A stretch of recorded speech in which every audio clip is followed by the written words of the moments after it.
রাতে ঘুমানোর আগে আমাদের সবার মনেই একটা ভাবনা আসে, আজ পুরো দিনটা নষ্ট হয়ে গেল, কিছুই কাজ হলো না, যদি আরেকটু সময় পেতাম। আমরা সময় পাই না বিষয়টা এমন নয়।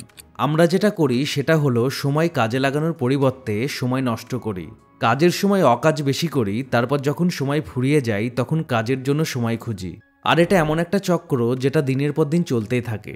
কিন্তু আপনি এই চক্র থেকে বেরিয়ে আসতে পারবেন এবং নিজের গুরুত্বপূর্ণ কাজ করার পাশাপাশি নিজের শখ পূরণের জন্য প্রচুর সময় পাবেন যদি সময় নষ্ট করা বন্ধ করেন এবং কোনো রকম ডিস্ট্র্যাকশন ছাড়াই ফুল ফোকাসের সাথে কাজ করেন। তাই আজকের ভিডিওতে এমন 5টি টেকনিক আলোচনা করব যেগুলো খুব সিম্পল কিন্তু অনেক বেশি প্র্যাকটিক্যাল। এই টেকনিকগুলো আপনাকে আপনার কাজে ফোকাস বাড়াতে, কম সময়ে বেশি কাজ করতে এবং আপনার মূল্যবান সময় বাঁচাতে সাহায্য করবে। তো চলুন 5টি টেকনিক জেনে নিই। প্রথম টেকনিকটা হলো weekly to do list. Daily to do লিস্টের ক্ষেত্রে আমরা দিনের শুরুতেই আমাদের সারাদিনের কাজগুলো লিখি, তারপর সেই কাজগুলো কমপ্লিট করার সাথে সাথে সেই কাজের পাশে টিক চিহ্ন দেই। কিন্তু আপনিও নিশ্চয়ই এটা লক্ষ্য করেছেন, এমন অনেক কাজ থাকে যেগুলো ডেইলি টু ডু লিস্টে লিখতে যে সময় লাগে তার চেয়ে কম সময়ে সেই কাজগুলো করা সম্ভব। যেমন আবর্জনার ব্যাগটা ডাস্টবিনে ফেলে আসা, ইমেল চেক করা, বাড়ির সামনে দোকান থেকে কিছু কিনে আনা, কাজের ডেস্ক বা পড়ার টেবিল গোছানো বা গাছে জল দেয়া। এই কাজগুলো এত ছোট কাজ যেগুলো টু ডু লিস্টে অ্যাড করতে যে সময় লাগে এগুলো তার আগেই কমপ্লিট করা সম্ভব। কিন্তু আমরা এরকম অনেক ছোট ছোট কাজে আমাদের ডেইলি টু ডু লিস্ট ভরিয়ে ফেলি যেগুলো লেখার প্রয়োজন পড়ে না, যার ফলে আমাদের ডেইলি টু ডু লিস্ট অনেক লম্বা দেখায়। এরপর কয়েকটা কাজ কমপ্লিট করার পর আমরা সেই কাজগুলোর পাশে যখন টিকচিহ্ন দিই তখন আমাদের মনে হয় আমরা অনেক বেশি কাজ করে ফেলেছি। কিন্তু দেখা যায় আসল গুরুত্বপূর্ণ কাজ শুরু করার আগেই আমাদের কাজ করার মেন্টাল এনার্জি শেষ হয়ে গেছে। তো এই পরিস্থিতিতে যেটা গেম চেঞ্জার হিসেবে কাজ করতে পারে সেটা হলো weekly to do list. Weekly to do list daily to do লিস্টের থেকে আলাদা। উইকলি টু ডু লিস্ট শুধুমাত্র কাজের লিস্ট নয়, বরং পুরো সপ্তাহের লক্ষ্যের তালিকা। সপ্তাহের শুরুতেই উইকলি টু ডু লিস্ট করার সময় আপনাকে ভাবতে হবে যদি সব ঠিকঠাক থাকে তাহলে এই সপ্তাহে আপনি আপনার কোন গুরুত্বপূর্ণ কাজগুলো কমপ্লিট করবেন। এরপর সপ্তাহের শেষে হয়তো দেখা যাবে আপনি আপনার উইকলি টু ডু লিস্টের সব কাজ কমপ্লিট করতে পারেননি, কিন্তু আপনি এমন অনেক কাজ কমপ্লিট করেছেন যেগুলো ডেলি টু ডু লিস্টে অ্যাড করলে হয়তো কমপ্লিট করতে পারতেন না। এমন অনেক কাজ আছে যেগুলো একদিনে কমপ্লিট করা সম্ভব নয়, আবার প্রতিদিন আপনার মোটিভেশন ও কাজ করার ইচ্ছা একই রকম থাকে না। তাই সেই কাজগুলো উইকলি টু ডু লিস্টে অ্যাড করলে সেই কাজগুলো করার জন্য আপনি পুরো সপ্তাহের টাইমলাইন পাচ্ছেন, যার ফলে আপনার গুরুত্বপূর্ণ কাজগুলো কমপ্লিট হওয়ার সম্ভাবনা অনেক বেশি। নেক্সট, দ্বিতীয় টেকনিকটা হলো টাস্ক ব্যাচিং। আপনি গভীর মনোযোগ দিয়ে কাজ করছেন, এমন সময় হঠাৎ আপনার বাড়ির কেউ একজন বা আপনার কোনো ফ্রেন্ড এসে আপনাকে 5 মিনিটের জন্য বাধা দিল এবং অনেক অপ্রাসঙ্গিক কথা বলতে শুরু করলো। এই মুহূর্তে আপনার মস্তিষ্ক আসল কাজ থেকে সরে গিয়ে ওই আলোচনায় মনোযোগ দেবে। এরপর আগের মতো মনোযোগ ফিরে পেতে 5 মিনিট, 10 মিনিট, এমনকি 15 মিনিট পর্যন্ত সময় লাগতে পারে। আবার কিছু কিছু ক্ষেত্রে আপনি হয়তো আর আগের মতো সেই গভীর মনোযোগ ফিরে পাবেন না। এখন ভাবুন দিনে কতবার এমনটা হয়। আরও আশ্চর্যের ব্যাপার হলো আমরা নিজেরাই এই সমস্যা তৈরি করি। সোশ্যাল মিডিয়ায় স্ক্রোল করা, বারবার নোটিফিকেশন চেক করা, একটা কাজ করতে করতে আর একটা কাজে লাফ দেওয়া, এগুলো সবই আমাদের নিজেদের তৈরি ডিস্ট্র্যাকশন যা আমাদের মনোযোগ নষ্ট করে। গবেষণায় দেখা গেছে ডিস্ট্র্যাকশন প্রোডাক্টিভিটি 40% পর্যন্ত কমিয়ে দিতে পারে। অর্থাৎ আপনি বারবার অন্যদিকে মনোযোগ সরাচ্ছেন, এই কারণে আপনার অর্ধেক কর্মক্ষমতা নষ্ট হয়ে যেতে পারে। তাহলে এই সমস্যার সমাধান কি? এই সমস্যার একটা কার্যকর সমাধান হলো টাস্ক ব্যাচিং। টাস্ক ব্যাচিং মানে হলো একই ধরনের কাজগুলো একবারে কমপ্লিট করা, যাতে বারবার একটা কাজ করতে করতে অন্য আর একটা কাজে সুইচ করতে না হয়। টাস্ক ব্যাচিংয়ের এক্সাম্পল যেমন ধরুন, বারবার বাজারে যাওয়ার পরিবর্তে একটা লিস্ট তৈরি করে সপ্তাহে নির্দিষ্ট একটা দিনে বাজারে গিয়ে সব জিনিস নিয়ে আসা। প্রতিদিন অল্প অল্প করে জামা কাপড় না ওয়াশ করে একটা নির্দিষ্ট দিনে সমস্ত জামা কাপড় ধুয়ে ফেলা।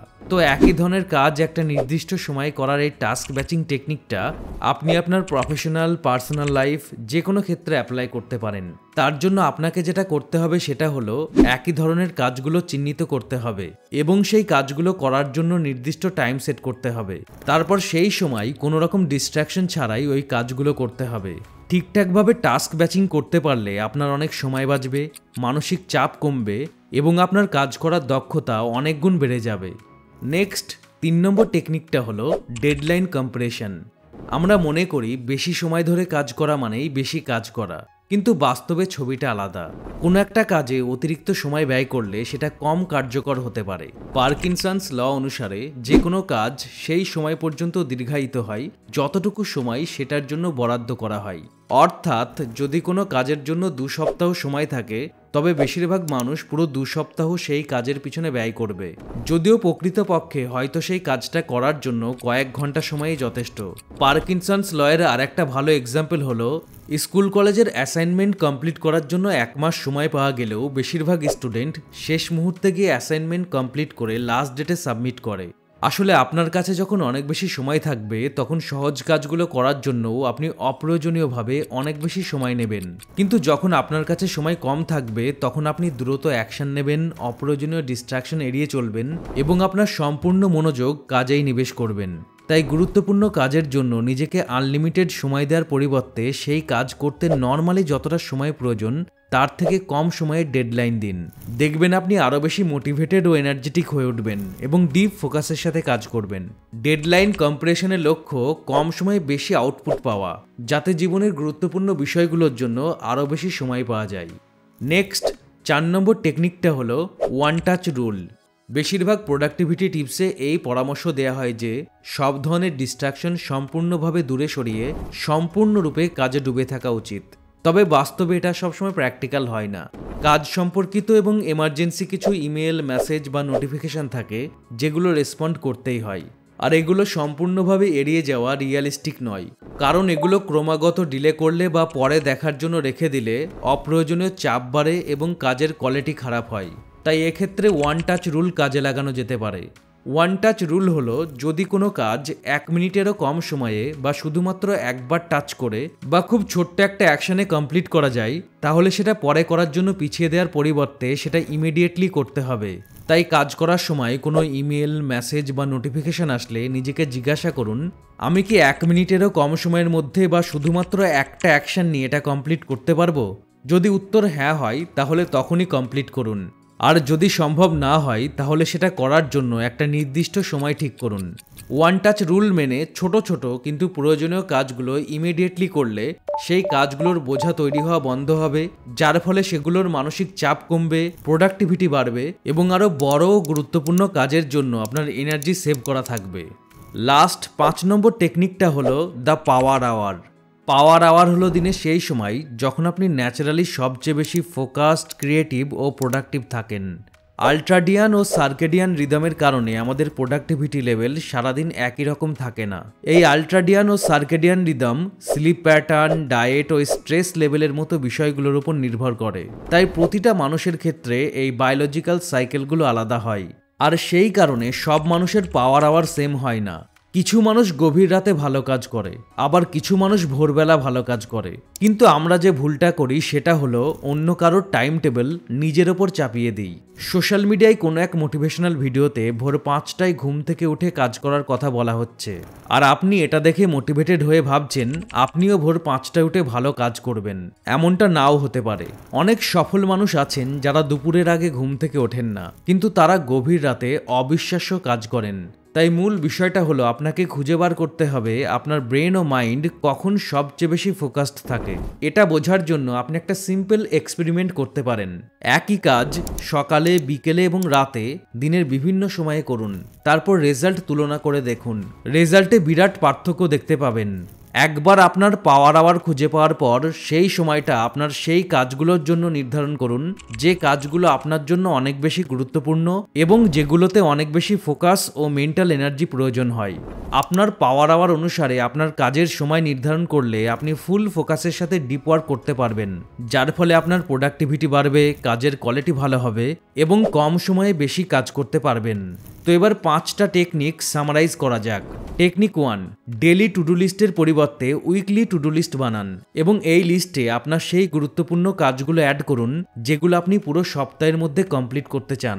টেকনিক নাম্বার 2, একই ধরনের কাজগুলো চিহ্নিত করুন এবং সেই কাজগুলো একবারে করার জন্য নির্দিষ্ট টাইম সেট করুন। টেকনিক নাম্বার 3, আপনার গুরুত্বপূর্ণ কাজের জন্য নিজেকে আনলিমিটেড সময় দেওয়ার পরিবর্তে সেই কাজ করতে নর্মালি যতটা সময় প্রয়োজন তার থেকে কম সময়ের ডেডলাইন দিন। টেকনিক নাম্বার 4, যদি কোনো কাজ 1 মিনিটেরও কম সময়ে বা খুব ছোট একটা অ্যাকশনে কমপ্লিট করা যায়, তাহলে সেটা পরে করার জন্য পিছিয়ে দেওয়ার পরিবর্তে সেটা ইমিডিয়েটলি করুন। লাস্ট টেকনিক নাম্বার 5, বোঝার চেষ্টা করুন সারাদিনে কোন সময়ে কোনো কাজে আপনার সবচেয়ে বেশি ফোকাস ও এনার্জি থাকে। সেই সময়টা আপনার সেই কাজগুলোর জন্য নির্ধারণ করুন যে কাজগুলো আপনার জন্য অনেক বেশি গুরুত্বপূর্ণ এবং যেগুলোতে অনেক বেশি ফোকাস ও মেন্টাল এনার্জি প্রয়োজন হয়। তো আশা করি এই ভিডিওতে যে কনসেপ্টগুলো বোঝানোর চেষ্টা করলাম সেগুলো বুঝতে পেরেছেন এবং এগুলো অ্যাপ্লাই করে আপনি আপনার কাজে ফোকাস বাড়াতে পারবেন এবং কম সময়ে বেশি কাজ করে আপনার মূল্যবান সময় বাঁচাতে পারবেন। তাই ভিডিওটা ভালো লাগলে ও হেল্পফুল মনে হলে ভিডিওটা অবশ্যই লাইক ও শেয়ার করুন। আর অনলি ফিউ মিনিট প্রথমবারের জন্য দেখলে অনলি ফিউ মিনিটের ইউটিউব চ্যানেল সাবস্ক্রাইব করুন এবং অনলি ফিউ মিনিটের ফেসবুক ও ইনস্টাগ্রাম পেজ ফলো করুন। ভালো থাকুন, সুস্থ থাকুন, অনলি ফিউ মিনিট দেখতে থাকুন। আমি আপনার বন্ধু Shakil. Thanks for watching. Have a good day.